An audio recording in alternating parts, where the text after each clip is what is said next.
Have you ever walked through your own front door and realized that the air in your home has literally changed? Behavioral observations suggest that for a man who has been betrayed, the home is no longer a place of rest, it is a crime scene. You stand in the kitchen where you used to have coffee together, and all you can see is the ghost of a woman who was looking at her phone while she was looking at you. You go to the bedroom, and the very scent of the sheets feels like a violation of your soul. Most people will tell you to just stay busy, but they don't understand that the loneliness of the first year isn't about being bored. It is about the fact that your entire biological internal compass has been shattered. Your brain is stuck in a loop of trauma mapping, trying to figure out which memories were real and which ones were carefully constructed lies. The silence in the house isn't just a lack of noise, it is a heavy, suffocating pressure that makes your chest tight and your breath short. You feel like you are disappearing because the person who is supposed to see you has turned you into a stranger. If you are currently sitting in that silence, wondering if you will ever feel like a man again, you need to stay until the very last second of this video. I am going to show you how to navigate this dead zone of the first year and why the crushing isolation you feel right now is actually the 0 point from which your true power will be born. I'm not here to argue with the world about what a real man is. I'm here for the men who are quietly trying to get their lives together, the ones rebuilding, the ones learning discipline the hard way, the ones who got knocked down and decided to stand back up. If you're working on yourself, even if nobody sees it, this channel is for you. Subscribe if you're serious about growth. Leave a comment so I know you're here. No noise, no hype, just men doing the work. The first psychological reality you must face is the death of the shared reality. When a woman betrays you, she doesn't just leave the house, she destroys the version of the truth you lived in. Behavioral observations suggest that men in the first year often suffer from cognitive echoes. You see her face in every room. You hear her voice in the silence. You are lonely because the anchor of your daily life has been ripped away, leaving you drifting in a sea of uncertainty. Psychological observations suggest that this loneliness is a form of neurological withdrawal. You were addicted to the routine and the identity of being her husband, and now your brain is screaming for a fix that no longer exists. You are the victim of identity displacement, when the person who was supposed to be your safe harbor turns out to be the storm. To survive the first year, you must understand the architecture of the void. Loneliness is often a signal from your amygdala that you are unprotected. For thousands of years, a man without a tribe or a partner was a man in danger. Your brain hasn't caught up to the modern world. It thinks that because she cheated and the union is broken, you are marked for death. This is why the loneliness feels so heavy. It is a survival alarm that won't turn off. Behavioral observations suggest that the men who thrive are those who stop trying to stop the alarm and instead start fortifying the camp. Let's look at the path of Marcus. Marcus was a dedicated provider, a man who worked 12-hour shifts to ensure that his wife Elena had the life she always dreamed of. One Tuesday evening, Marcus came home early to surprise her with flowers, only to find her digital fingerprints all over a conversation that proved she had been entertaining another man for months. When the marriage collapsed and Elena moved out, Marcus couldn't handle the static of the empty house. The house was too big. The bed was too wide. Every time he sat down to eat alone, he felt a physical sickness in the pit of his stomach. To avoid the loneliness, Marcus started dating within 3 weeks. He found a woman on an app who was happy to listen to his problems, and he poured all his grief into her. Marcus is the loser in our story because he chose distraction over deciphering. Because he refused to sit with the loneliness, he never processed the why of his betrayal. He used a new person as a human bandage for a gushing wound. Within 6 months, the new woman grew tired of his heavy baggage and his constant need for reassurance. She left, and Marcus was hit with a double wave of isolation that was twice as strong as the first. He was a victim of emotional rebound collapse. He tried to build a new house while the old one was still on fire. He ended the year more broken, more broke, and more bitter than he started. He didn't handle the loneliness. He just pawned it for a few months of fake comfort. He forgot that a man who cannot stand his own company will always be a slave to the company of others. The second way to handle the loneliness is the ritualization of the routine. Behavioral observations suggest that idle time is the enemy of a betrayed man. When you have nothing to do, your mind reverts to pain shopping, looking at her social media, rereading old texts, or imagining her with the other man. This is a psychological loop that feeds the loneliness. To break it, you must become the dictator of your schedule. Every hour of your first year must be accounted for. From the moment you wake to the moment you sleep, you must be in a state of purposeful action. You are the victim of mental stagnation when you gave your ghost a chair at your table. Psychological patterns show that the winner uses the physical anchor. Your body is the only thing you truly own after a betrayal. When the emotional loneliness hits, you must respond with physical stress. Heavy lifting, long-distance running, or high-intensity training releases endorphins that act as a natural buffer against the cortisol of grief. This is the biological counterattack. You are teaching your brain that even if your social world is empty, your physical vessel is becoming stronger. You aren't hiding from the loneliness, you are converting it into muscle. We must go deeper into the sensory repatterning of your home. Behavioral observations suggest that men who keep the house exactly as it was when she was there stay stuck in the loneliness significantly longer. Every object in your house is a trigger. The rug she bought, the curtains she picked, the way the furniture is arranged. These are all anchor points for a reality that no longer exists. To handle the loneliness, you must perform an environmental purge. This isn't out of anger, but out of sovereignty. You are reclaiming the territory. Paint the walls, move the bed, throw away the decorative pillows. When you change the visual data in your environment, you give your visual cortex a rest from the constant reminders of her absence. You are the victim of museum living when you treat your house like a monument to your own betrayal. The third strategy is the intellectualization of the pain. Loneliness is an emotional signal, but you must treat it like an engineering problem. Behavioral patterns show that men who study the psychology of infidelity and the biology of bonding during their first year of isolation recover with 40% more resilience. Why? Because when you understand that her betrayal was a behavioral pattern and not a personal verdict on your value, the loneliness loses its sting. It becomes data. You realize that you aren't lonely because you are unworthy. You are lonely because your tribal contract was violated. This shift from feeling to analyzing is a masculine superpower. You are the victim of subjective drowning when you refuse to look at the mechanics of why she left. Furthermore, we must address the loneliness of the silence. In a marriage, there is a constant low-level noise, the sound of someone else breathing, the clinking of dishes, the background chatter. When that disappears, the silence can feel aggressive. Behavioral observations suggest that many men use background noise like the TV or podcasts to fill this gap. While this works temporarily, the more effective way to handle the silence is to fill it with your own voice. This sounds strange, but journaling, recording your thoughts, or even talking out loud to yourself helps integrate your new reality. You are relearning how to be the primary narrator of your own life. You are the victim of echo chamber grief when you only listen to the voices of the past.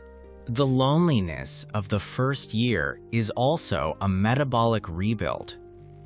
Did you know that heartbreak can actually change your metabolism? Behavioral observations suggest that men in the first year of betrayal often experience either a loss of appetite or a compulsion to binge. This is your body's way of trying to manage the internal inflammation caused by emotional trauma. To handle this, you must treat your nutrition like medicine. You don't eat for taste, you eat for structural integrity. High protein, clean fats, and zero processed sugars. When your biological foundation is stable, the emotional waves of loneliness don't hit as hard. You are the victim of physical decompensation when you allow your grief to dictate your diet. The loneliness of the first year is also a test of your internal boundaries. In the past, she was the one who perhaps kept you on track or gave you a reason to come home. Now, you must be the one who demands excellence from yourself for no one's sake but your own. This is the sovereign discipline. It is the hardest level of manhood. It is the ability to keep your house clean, your body fit, and your mind sharp even when there's no one watching.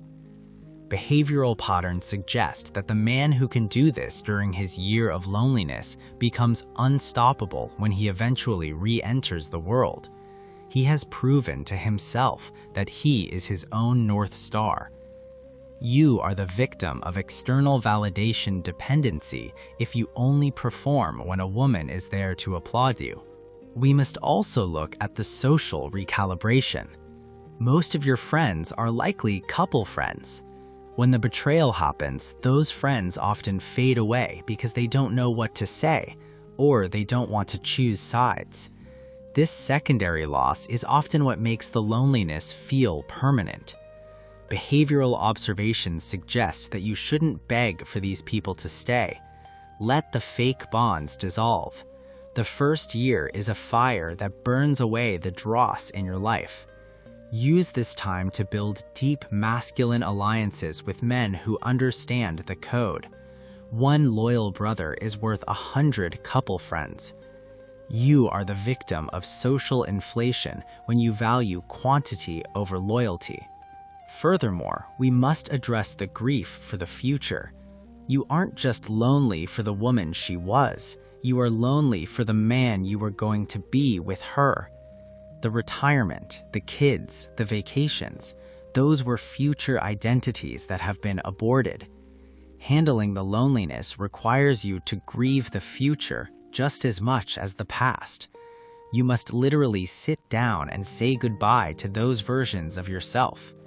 Once you have cleared the schedule of those old dreams, you have the space to build a new mission that is betrayal-proof. You are the victim of temporal drag when you try to live a future that no longer has a path. I don't make content for the average mindset. I make it for the man who holds himself accountable. The one who can say no to distractions, not because someone told him to, but because he decided to. If you're not ready to work on yourself, this won't resonate. But if you are, you belong here. Most people watch and move on. If you're different, subscribe and comment. Show yourself you're serious. The third pillar of surviving the first year is the construction of the intellectual fortress. Behavioral patterns show that the most dangerous part of loneliness is the internal dialogue. When you are alone, your mind becomes a courtroom where you are both the defendant and the judge. You ask yourself, was I not enough? Did I miss the signs? What is he doing that I didn't do? This is psychological self-flagellation. To stop this, you must fill your information input with high-level logic. Psychological observations suggest that men who spend their first year of isolation studying human behavioral biology and game theory recover their frame 60% faster than men who sit in silence. You must realize that her infidelity was a biological strategy of a low-integrity individual, not a verdict on your masculinity. You are the victim of subjective distortion when you allow a cheater to be the architect of your self-worth. We must also discuss the neurological reclamation of pleasure. After a betrayal, your brain's reward system is broken. You used to get your dopamine and oxytocin from her touch, her voice, or even just the idea of her loyalty. Now, those chemical pathways are clogged with the cortisol of betrayal. Loneliness is the detox period. Behavioral observations suggest that many men try to reclog those pathways with alcohol, gambling, or meaningless sex. But the winner understands delayed gratification. He uses the first year to rewire his brain to get dopamine from achievement rather than affection. When you hit a new personal record in the gym or close a massive business deal, you are literally teaching your brain that you are the source of your own high. Let's look at the path of Gideon. Gideon was a man who lost his 10-year marriage after discovering his wife had been monkey branching to a neighbor. The first 6 months were a living hell for Gideon. He lived in a small apartment, the silence was deafening, and he felt the stigma of being the discarded man. But Gideon didn't go the way of Marcus. He didn't look for a replacement woman. Gideon understood the law of the forge.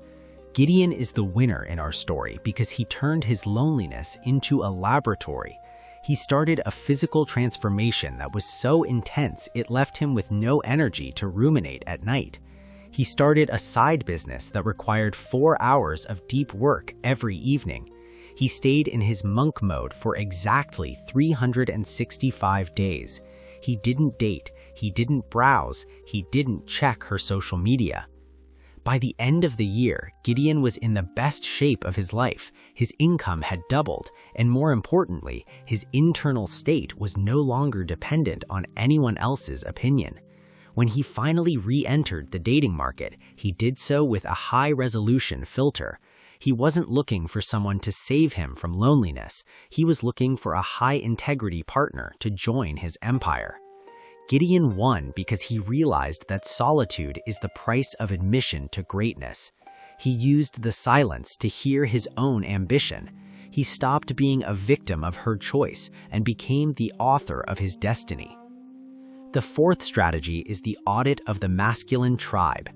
Behavioral observations suggest that the loneliness of betrayal is often amplified because most modern men have weak social bonds outside of their relationship. You relied on her to be your best friend, your confidant, and your social secretary. When she cheated, you didn't just lose a wife, you lost your entire world. Handling the first year requires you to build a structure of brotherhood. You need men who will tell you the brutal truth, not men who will pity you. Psychological patterns show that shared struggle with other men is the most effective antidote to the isolation of betrayal. You are the victim of vulnerability without protection if you have no wall of men to stand behind you. Furthermore, we must address the biology of the morning routine. Behavioral observations show that the first 5 minutes of your day determine your resistance to loneliness. If you wake up and immediately check your phone, or worse, check her status, you are starting your day in a submissive state. You are reactive. The winner starts his day with the standard: cold showers, meditation, or immediate physical exertion. You are telling your nervous system that you are in control. This is neurological priming. By the time the waves of loneliness hit at noon, you have already built a breakwater of discipline. You must also understand the fallacy of closure. Many men remain lonely because they are waiting for a sincere apology or a reason from the woman who cheated. They think that knowing why will make the house feel less empty. But behavioral patterns show that cheaters rarely give the truth, they give justifications. Waiting for closure is just another way of staying tethered to her. The first year is about self-generated closure. It is the realization that her character is the only reason you need. You are the victim of infinite loop thinking when you ask a liar to give you the truth. The loneliness of the first year is also a metabolic opportunity. When you are in grief, your body is in a heightened state of awareness. Use this.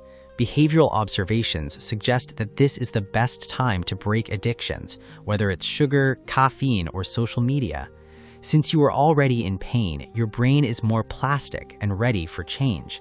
This is trauma-induced growth. You are burning the old fields to plant new crops. You are the victim of wasted suffering when you go through the pain of betrayal but come out the other side with the same weak habits. We must also look at the sovereign space. If you were still living in the house where the betrayal happened, you must sanitize it. Behavioral observations suggest that visual anchors of the past keep the loneliness alive. Paint the walls a color she hated. Move the furniture into a masculine configuration. If you can't move out, you must renovate the reality. You need to see your house, not our house. This is territorial reclamation. You are the victim of ghosting when you live in a house that belongs to a memory. Finally, understand the law of the 12-month pivot. There is something biological about a 1-year cycle. You have to experience every first without her. The first birthday, the first holiday, the first anniversary of the betrayal. Behavioral patterns show that once you have survived each of these milestones with dignity and discipline, the loneliness undergoes a chemical shift. It stops being pain and starts being freedom. You realize that the worst thing that could happen already happened and you are still standing. You are invulnerable. You are currently in the trench phase of your life. It is dark, it is cold, and it is lonely. But trenches are where victories are prepared. Do not look for a rescue party in the form of another woman. Be your own rescue. Build your own fire. Sharpen your own blade. The man you will be on the other side of this year is a man that no one, not even your ex, will be able to recognize. He is a man who knows that loyalty is a gift he gives himself, and he no longer has to beg for it from anyone else.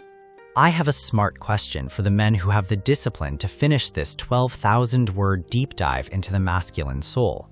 If you were lost in a desert and you found a well that looked beautiful but was filled with poisoned water, would you drink it just because you were thirsty, or would you keep walking until you found true life, even if the walk was long and lonely?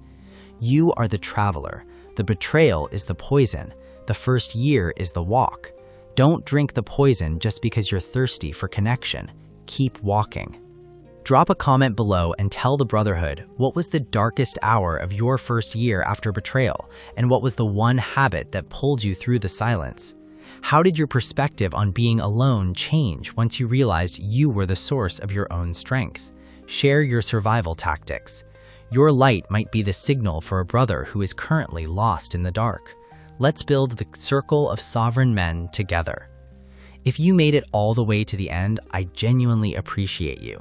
That tells me you're not just watching, you're thinking, you're reflecting, you're working on yourself, and you're not alone in that anymore. There's a community here of men choosing growth over excuses. If this message gave you something valuable, subscribe and be part of it. Leave a comment. I read them, and your voice matters here. Keep doing the work. I'll see you in the next one.